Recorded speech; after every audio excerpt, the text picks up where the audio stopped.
Inside a glittering gym high above Manhattan, Grace knelt quietly beside the lifting platform, mopping sweat from the floor while Mason, the celebrated head trainer, laughed at her in front of his wealthy clients. He called her a woman who could barely lift a mop, then dared her to touch the 500-kilogram barbell just to entertain the crowd and Hunter's rolling camera. Nobody expected what happened next. Grace rose, peeled off her cleaning gloves, settled into a stance no amateur could fake, gripped the cold steel bar, and lifted it as the room fell into stunned, suffocating silence. Stay with us until the end to watch the woman everyone dismissed force an entire gym into genuine, lasting respect. The morning light over Manhattan poured through floor-to-ceiling windows on the 40th floor of a glass tower, washing over a gym built for people who never had to think about money. The floors were black rubber, polished until they gleamed. Chrome machines stood in perfect rows beneath mirrors, so large they seemed to multiply the room into infinity. Outside the windows, the skyline stretched in every direction, towers catching the early sun like blades of glass. The air smelled of eucalyptus and fresh towels, and the music playing through hidden speakers was the kind designed to feel expensive rather than simply pleasant. The members who filled this place were chief executives, hedge fund managers, fitness influencers, and the occasional actor between projects. They moved through the space with the easy confidence of people who had never once been told to wait their turn. Among them, almost invisible, moved Grace. She wore a faded gray uniform and plain black shoes, her hair pulled back into a tight, practical knot. Her face carried a calm that most people mistook for emptiness. She wiped down benches, refolded towels, and replaced water bottles with the quiet precision of someone who had done the same motions 10,000 times before. To the members around her, Grace was furniture with legs. A few of them stepped through the section of floor she had just mopped without so much as a glance in her direction, leaving wet footprints she would have to clean again. She said nothing. She simply reached for her cloth and began again. The narrator's voice settles here gently to make one truth clear. Grace did not lower her head because she was weak. She lowered it because she had long ago decided that some people were not worth the energy it would take to argue with them. Across the room, Amelia arrived for a scheduled meeting with Mason, the gym's head trainer, to discuss a possible investment in expanding his brand of luxury fitness clubs across the country. Mason greeted her with the practiced charm of a man who had built an entire career on being looked at. He gestured toward the equipment, the skyline, the roster of famous clients, listing them the way another man might list trophies. Hunter trailed a few steps behind with a camera rig slung over one shoulder, already filming footage for a promotional reel that would later flood across the internet. As Amelia and Mason walked toward the powerlifting platform at the center of the room, Grace happened to be crossing the same path with a cart of clean towels. Mason's expression soured for half a second, as though her gray uniform had scuffed the polish of his perfect tour. He muttered, just loud enough, that cleaning staff should know better than to wander into camera shots during VIP hours. Amelia heard it. She said nothing yet, choosing instead to watch, to gather impressions before she made up her mind about the man asking for her money. Grace continued past them without breaking stride, her gaze level, her posture unbothered. She had grown accustomed over many quiet months to comments like that, the small careless cruelties people tossed out the way they might toss a wrapper into a bin, without a second thought about where it landed. She did not flinch. She simply rolled her cart toward the next row of machines and resumed her work, leaving Mason's remark to dissolve into the hum of the air conditioning overhead. Mason led Amelia toward the deadlift platform at the center of the floor, the one ringed by a low chrome railing as though it were a stage rather than a piece of equipment. He told her, with the smooth confidence of a man reciting a line he had used many times before, that this particular platform was reserved for people who were truly strong, not for the merely curious. Hunter raised his camera and began filming, narrating in a low, energetic voice about Mason, the symbol of strength for upscale Manhattan, the man who pushed limits other trainers were too afraid to touch. A handful of VIP members drifted closer, drawn by the camera the way moths are drawn toward light, forming a loose circle around the platform. Grace happened to be nearby, kneeling to wipe up a small puddle of water that had pooled near the edge of the rubber flooring. Mason saw an opportunity and raised his voice just enough for the gathering crowd to hear. He announced that some people in the room needed to learn their place and stay far away from where champions trained. A few of the onlookers laughed. Hunter swung his camera toward Grace and asked, half joking, whether she had ever lifted anything heavier than her mop. Grace said nothing. Mason reached down, lifted her mop handle theatrically over his head as though it were a barbell, and announced that this was probably her personal record. The laughter grew louder, more confident now that it had permission. Carter, the gym's operations manager, stood nearby and watched the scene unfold, his jaw tight, but he did not step in to stop it, afraid of disrupting the mood of paying clients. Amelia felt her stomach tighten at how openly cruel the moment had become. Mason, sensing an audience hungry for more, pressed further, declaring that everyone in his gym had a role. The strong lifted the weights, and the weak mopped up the sweat beneath them. Grace lifted her eyes and looked directly at Mason. Her expression held no anger, no humiliation, nothing but a strange, settled calm. That calm unsettled him more than tears would have. He wanted her trembling, wanted her cheeks burning red, wanted her transformed into the punchline he had already decided she would become. Hunter leaned toward his camera and whispered that this was shaping up to be the perfect opening for his video. Amelia, still watching closely, noticed something odd about Grace's hands as she gripped the handle of her mop. Thick calluses lined her palms in patterns that had nothing to do with cleaning supplies. Grace rolled her wrists once, a small, almost unconscious motion, the kind of automatic stretch an athlete performs before stepping onto a competition floor. Something in Amelia's chest shifted. The woman in front of her was not simply a cleaner. Something about this did not add up. Amelia found herself replaying the moment in her mind even as Mason continued speaking, his words fading into background noise. She had spent enough years around serious athletes to recognize certain small signatures of training that never fully disappeared, even after a person stepped away from competition for good. The set of Grace's shoulders, the particular way her weight settled evenly through both feet, the steadiness in her gaze that refused to be rattled by mockery, all of it pointed toward a history far more complicated than her gray uniform suggested. Mason wanted to impress Amelia with something more dramatic than words, so he ordered the staff to load the Olympic barbell with heavy black plates, stacking them until the bar bowed slightly under their weight. He addressed the camera directly, declaring that true strength was what separated extraordinary people from ordinary ones. Hunter could barely contain his excitement, sensing that the footage unfolding in front of him was exactly the kind of content that would explode across every platform by nightfall. Mason warmed up with a lighter pull first, drawing applause from the small crowd gathered around the platform. Then his eyes drifted toward Grace again, and a colder idea began forming behind his confident smile. He announced that if she enjoyed standing so close to the lifting platform, perhaps it was time she learned a real lesson about strength. Grace remained silent, her expression unreadable. Mason instructed the staff to load the bar to 500 kilograms, not because he intended to lift it himself, but because he intended to use the number as a weapon against her. The crowd gasped audibly at the sheer size of the number. Mason turned the moment into a public wager.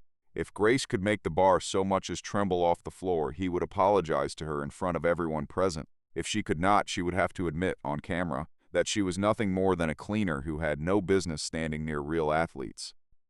Carter shifted uncomfortably, sensing how cruel the game had become, yet he still said nothing to stop it. Amelia's expression hardened as she watched Mason's smile widen. Grace set down her mop and asked Mason, in a calm and even voice, whether he was certain he wanted to make this public. Mason laughed, mistaking her composure for fear. Hunter pushed his camera closer, eager to capture every second. Several VIP members raised their phones to record as well.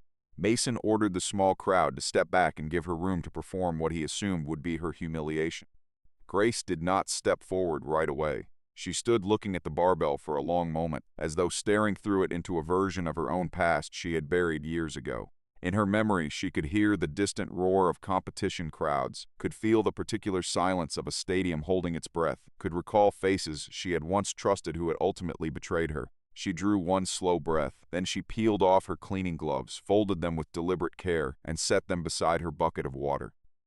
That single, unhurried gesture caught Amelia's attention even more than anything that had happened before. Mason's smile flickered just slightly as he noticed that the stance Grace was settling into looked nothing like an amateur's.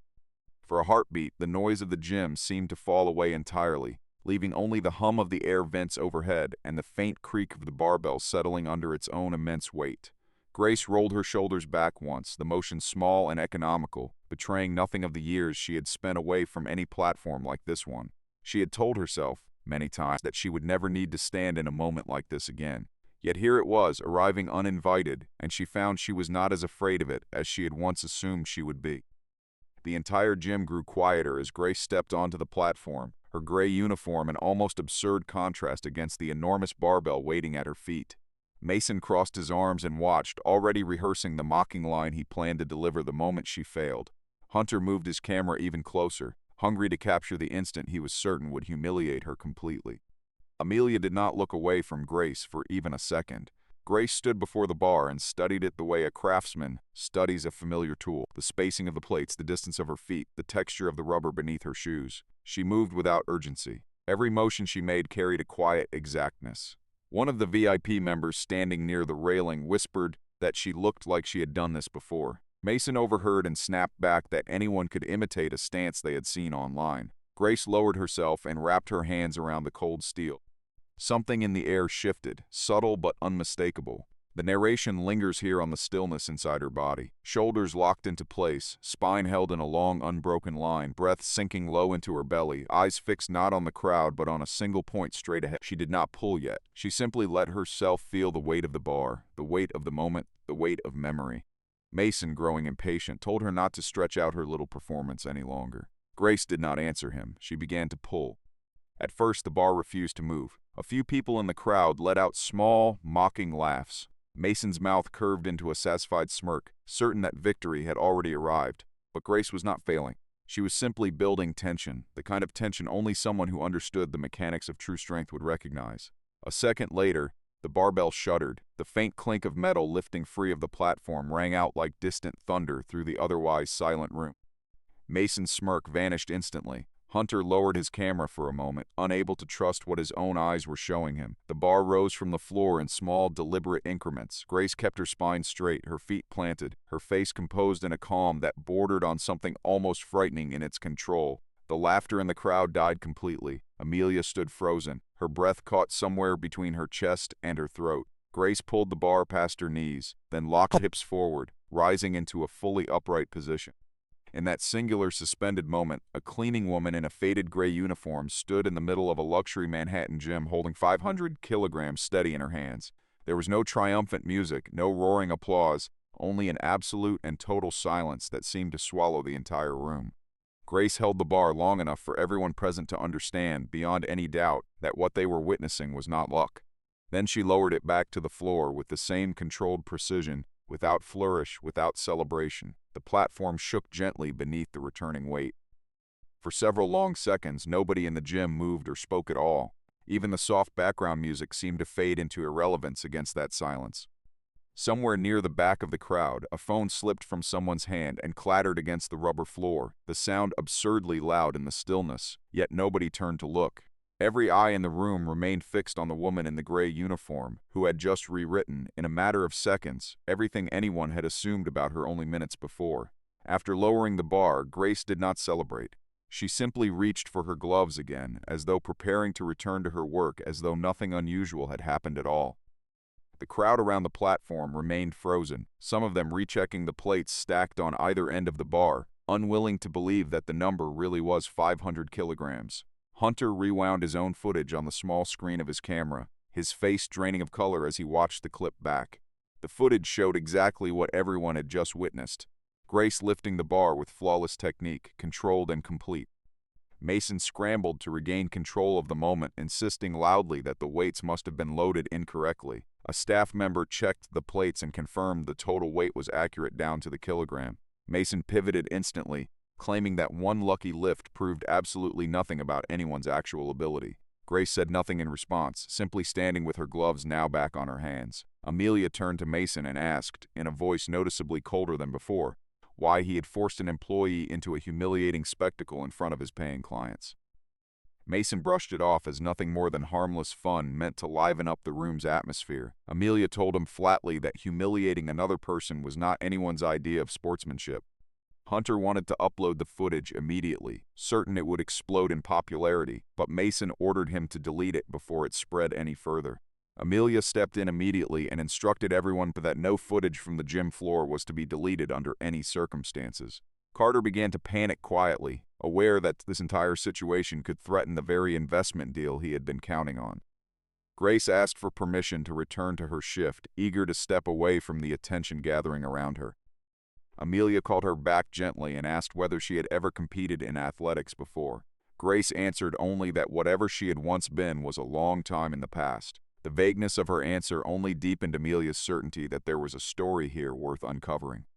Mason's eyes followed Grace with an expression that had curdled into something closer to fury than confusion. The narration reveals here, quietly, that Mason's shock ran deeper than anyone around him realized. He had heard the name Grace before, years earlier, and it was a name he had spent considerable effort hoping would never resurface anywhere near the reputation he had so carefully built for himself. He excused himself from the small crowd, claiming he needed to check on the next group of clients, and disappeared toward his office with his phone already pressed to his ear. Behind the closed door, his confident public voice dropped into something tighter and more anxious, the voice of a man trying to determine exactly how much damage had just been done and how quickly he might be able to contain it. He had buried that old chapter of his career so thoroughly that he had nearly convinced himself it no longer existed. Now it stood in his own gym, wearing a gray uniform, holding a mop.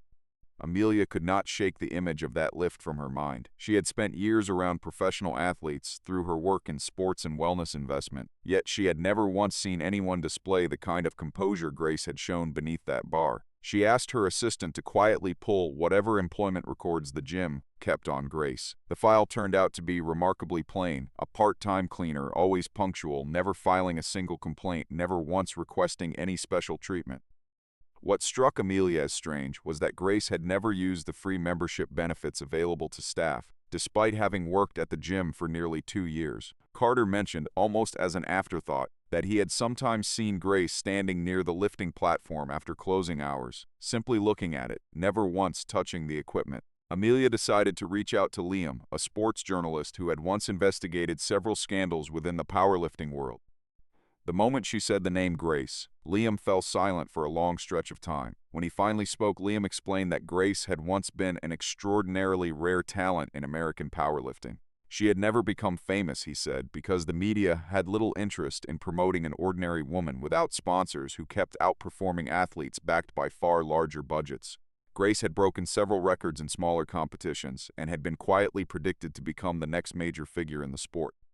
But she had refused to sign an exploitative commercial contract, one that would have handed a sponsor full control over her image, her earnings, and even her right to speak publicly. Soon after her refusal, a smear campaign began. Rumors spread that she used questionable tactics, that her recorded weights had been falsified, that she lacked the team spirit expected of a true competitor. Mason, at the time, had worked as an assistant within a training group connected to that very sponsor. He had never become famous himself, but he had quietly benefited the moment Grace disappeared from the sport entirely. After she left, Mason slowly built his own reputation as a strength expert, leaning on old connections to climb higher within the same circles that had pushed her out. Liam pulled up an old, grainy video for Amelia to watch. A younger version of Grace standing on a competition floor, pulling a terrifying amount of weight with flawless technique. Amelia immediately recognized the same stance, the same composed stillness she had witnessed only hours earlier inside the gym. She understood now that what had happened was not luck or coincidence. Grace was a woman an entire system had deliberately tried to erase, her name buried beneath rumors that were never true to begin with. Amelia made up her mind to find Grace and hear the truth directly from her, rather than through old files and second-hand accounts. Liam added one more detail before ending the call, almost reluctantly, as though he had been saving it for last. He said that in the small, tightly knit world of competitive powerlifting, people still occasionally mention Grace's name in hushed tones, the way one might speak of a record that should have existed but never officially did. Some had assumed she had simply walked away out of disinterest.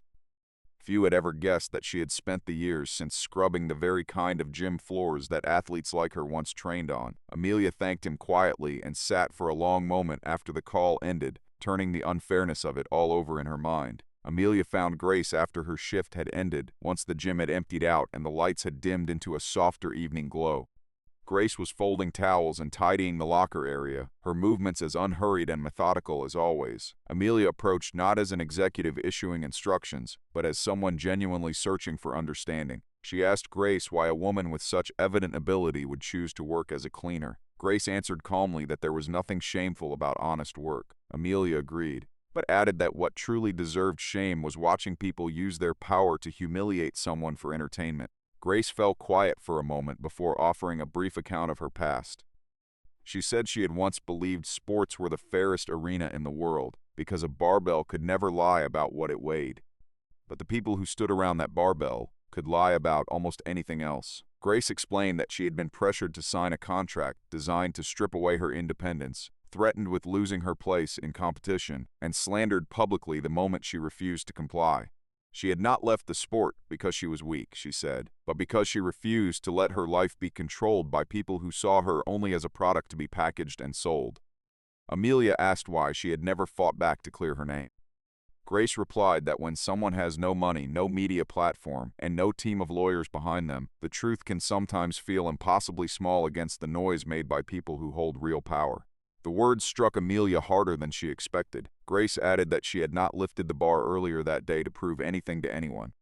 She simply refused to let Mason turn her silence into evidence that she was somehow lesser. Amelia asked whether Grace wanted to reclaim her name and her reputation. Grace did not answer right away. She glanced toward the distant lifting platform and said that she did not need recognition or applause, but she did want Mason to stop treating other people the way he had treated her. There was a long pause between them, filled only by the hum of the empty gym's ventilation system and the faint drip of a faucet somewhere in the locker room beyond. Amelia studied Grace's face in that silence, searching for bitterness and finding none. What she found instead was something closer to exhaustion worn smooth over many years, the particular tiredness of someone who had spent a long time protecting herself rather than fighting battles that could not be won. Grace mentioned, almost as an afterthought, that she had once believed silence was the safest place to live.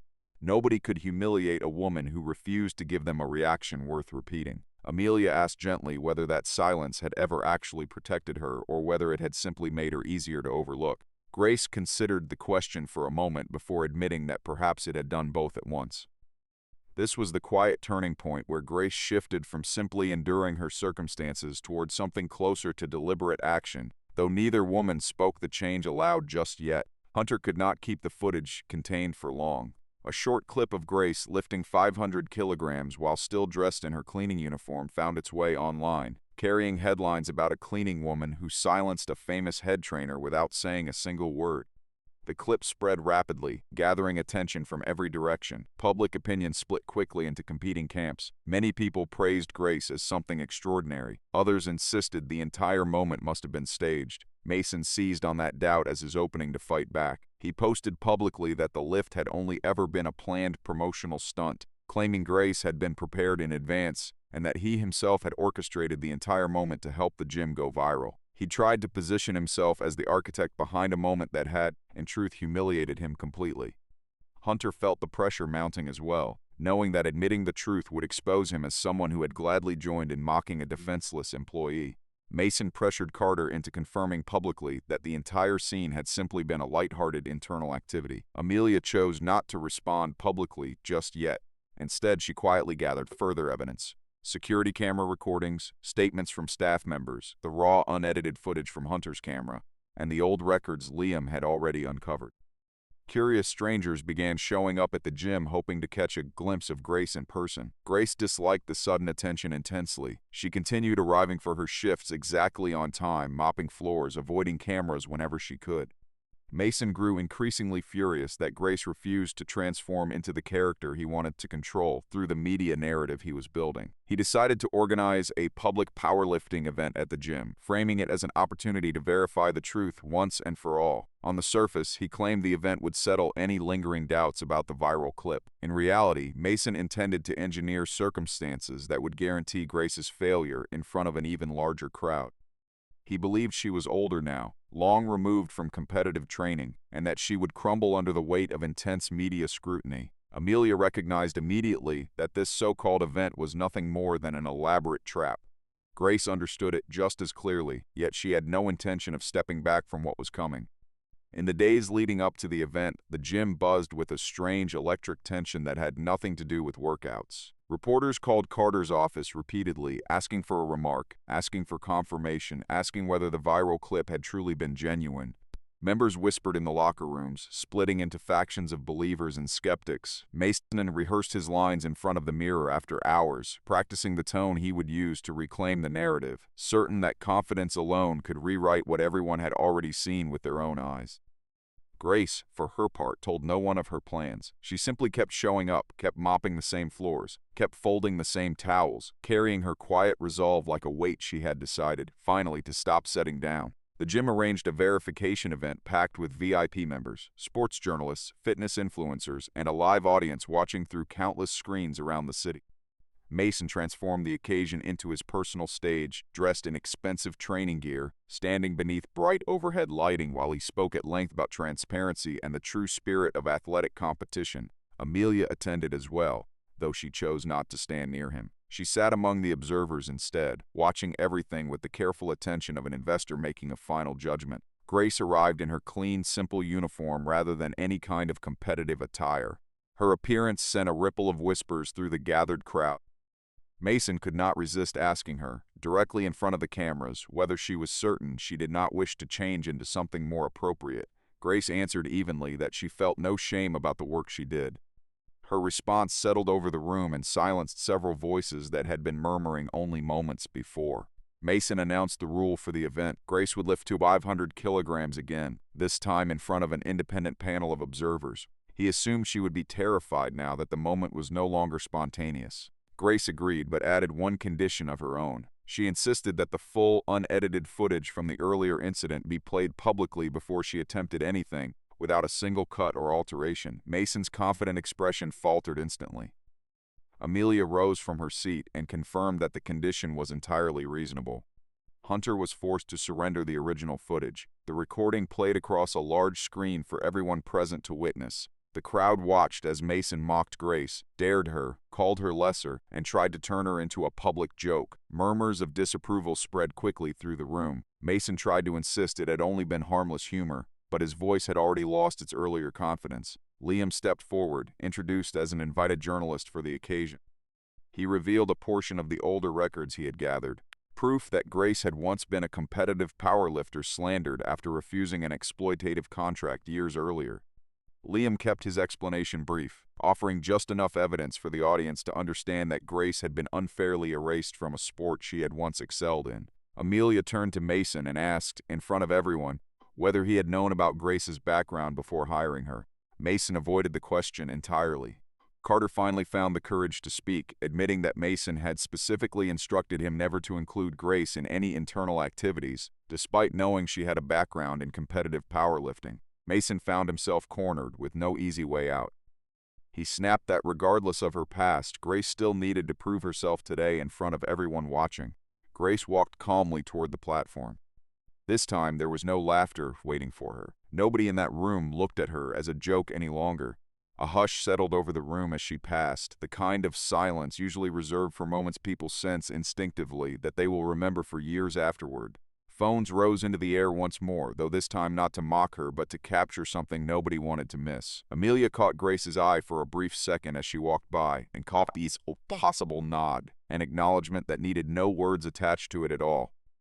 The independent panel inspected the barbell, the plates, the locking collars, and confirmed the total weight publicly, 500 kilograms exactly. The entire gym fell silent.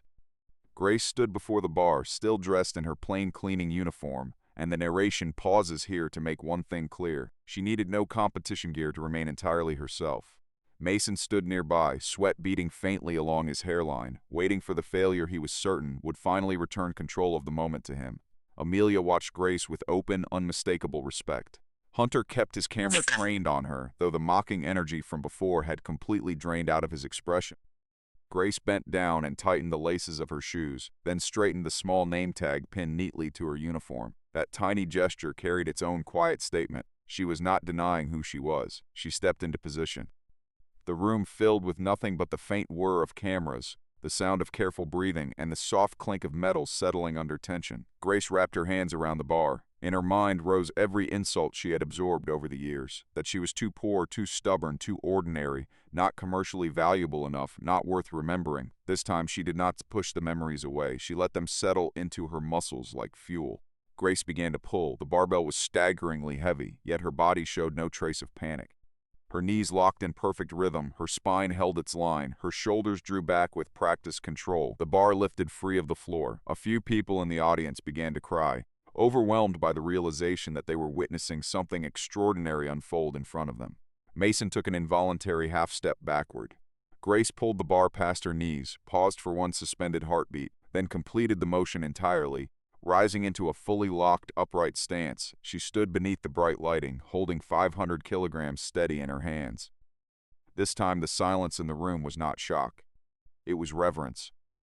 Grace lowered the bar back down with the same disciplined control she had shown before. The sound of the plates meeting the floor rang out like the closing line of a story that had taken years to finally reach its truth. The panel confirmed the lift was fully valid. The entire gym erupted, not with laughter this time, but with applause that rose and rolled across the room like a wave. Grace did not break into a wide smile. She simply exhaled, her eyes glistening faintly, though her composure never fully slipped. Amelia stood and began clapping first, and one by one, everyone else around her rose to their feet as well. Mason remained the only person in the entire room who could not bring himself to applaud. He understood in that exact moment that the carefully built illusion of his career had just come apart in front of everyone who mattered to it. Somewhere near the front row, an older VIP member who had laughed loudest at Grace only weeks earlier now stood with both hands pressed against his mouth, visibly shaken by what he had just witnessed. A young woman near the back wiped tears from her cheeks, whispering to the friend beside her that she would remember this moment for the rest of her life. Grace stepped down from the platform slowly, her legs steady despite the enormous effort she had just expended, and reached again for the gloves she had set aside earlier, almost as though her body still expected to return to its usual quiet work. In the aftermath of the lift, Amelia stood and announced publicly that she was suspending the entire investment deal with the gym. She explained clearly that the issue was never about equipment or branding, but about a culture of contempt that Mason had cultivated and allowed to flourish unchecked. Mason tried to argue back, claiming Amelia was destroying his career over nothing more than a single cleaning woman. Amelia replied that the very phrase he had just used proved exactly how little he understood about the value of another human being. Liam published a fuller report detailing Grace's past and the exploitative contracts that had plagued the powerlifting world she once belonged to. Hunter released the complete unedited footage this time, without a single cut. The public finally saw the entire sequence. Grace mocked, dared, challenged, and then lifting 500 kilograms through pure, undeniable ability. VIP members who had once admired Mason began distancing themselves from him almost overnight. Carter admitted in front of the remaining staff that his silence had been a mistake all along. Mason's contract with the gym was terminated shortly afterward. Former sponsors who had once backed him demanded explanations for his behavior. The carefully constructed image of an inspiring trainer collapsed once people understood that his confidence had always depended on standing over people weaker than himself. Grace took no satisfaction in watching him fall. She felt no need to witness his humiliation in order to feel that she herself had won anything at all. For Grace, real victory simply meant that the truth had finally been spoken aloud after being buried for so long. Amelia offered Grace a position as an honorary advisor for a new strength training program, one built around respect, safety, and genuine opportunity for athletes the industry had previously overlooked. Grace hesitated at first, reluctant to step back into a world that had once treated her so unfairly. Amelia did not push her. She told Grace plainly that the choice belonged entirely to her, and that no one would ever again use her talent without her full and willing consent. In the weeks that followed, Liam continued digging through old archives, uncovering at least 2 other athletes who had faced similar treatment under the same network of sponsors that had once targeted Grace. Their stories began surfacing publicly as well, encouraged by the fact that Grace's account had finally been believed.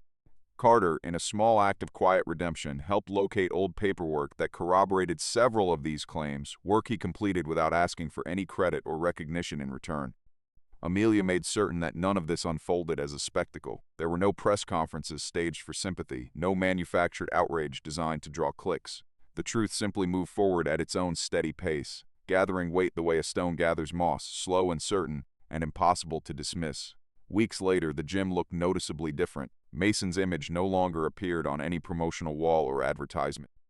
New policies were introduced across the entire facility. No mocking of staff under any circumstances, no filming anyone for the purpose of ridicule, and mandatory training focused on respect throughout the workplace. Carter remained employed for the time being, though now under far closer supervision. Hunter posted a public apology, admitting openly that he had once turned another person's humiliation into content for his own benefit. Grace still arrived early each morning, exactly as she always had. She still wore her plain gray uniform, but no one looked through her as though she were invisible anymore. A young staff member greeted her by name as she walked past. A member who dropped his towel bent down to pick it up himself instead of expecting her to do it for him.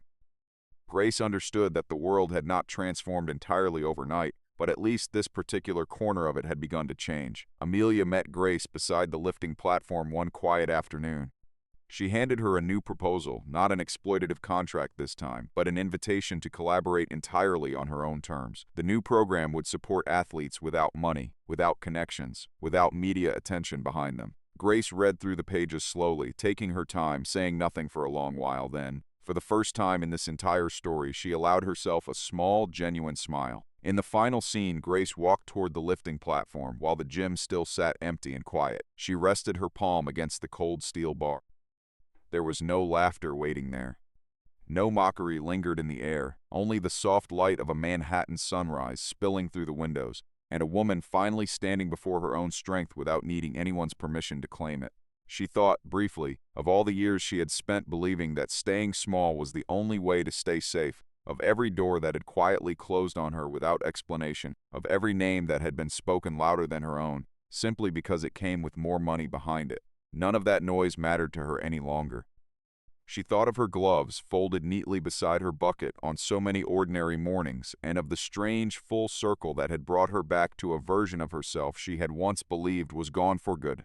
They had once laughed at her, certain she knew nothing beyond a mop and a bucket, never realizing that the person who bends the longest is sometimes exactly the one who rises the strongest in the end.